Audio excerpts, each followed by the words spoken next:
Au moins 27 journalistes ont été placés en garde à vue ou convoqués par la DGSI depuis 2010. Aujourd'hui, Spotlighted et des dizaines de médias et organisations appellent dans une tribune les ministres de la Justice et de l'Intérieur à respecter la liberté de la presse et à renforcer le secret des sources. La loi de 2010 sur la protection du secret des sources est floue et facilite les atteintes à la liberté de la presse depuis 15 ans. En un an, les intimidations ont franchi un cran supplémentaire. Le journaliste Enzo Raboui a été interpellé en juillet après avoir couvert une action militante. La journaliste de Disclose, Ariane Lavrieux, est toujours poursuivie par le parquet général malgré un non-lieu pour ses révélations d'intérêt public sur l'opération militaire secrète française en Égypte. Le journaliste Philippe Miller a vu la justice valider l'atteinte au secret de ses sources. La juge a estimé qu'une simple enquête pénale relevait d'un impératif prépondérant d'intérêt public. Si n'importe quelle enquête permet de lever le secret des sources, celui-ci est caduc. Enfin, les vidéos policières révélées par Libération et Mediapart des forces de l'ordre à Sainte-Soline ont démontré que les forces de l'ordre ont procédé à des tirs illégaux et ont visé,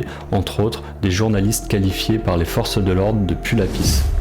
Lors des manifestations du 10 septembre, Reporters sans frontières a recensé 7 cas de journalistes entravés physiquement, dont certains blessés par des tirs de grenade. Ces attaques sont le résultat de l'immobilisme du gouvernement. Où est la promesse de Rachida Dati d'un projet de loi qui garantit le droit à l'information? Alors voici ce que nous demandons.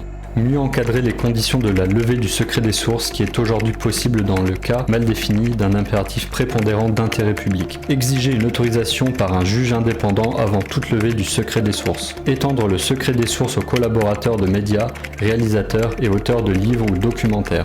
Permettre à tous les journalistes de se défendre face à une violation du secret de leurs sources en créant une voie de recours. Renforcer les voies de recours et sanctions en cas de violation du secret des sources. La protection du secret des sources n'est pas une coquetterie corporatiste. Elle est la pierre angulaire de la liberté de la presse, la condition indispensable d'un droit effectif à l'information des citoyens. Il est donc urgent que le projet de loi donne lieu à un débat public, ouvert et parlementaire le plus rapidement possible. Pour recevoir le lien de la tribune et toutes les sources, commente Liberté de la presse. Salut!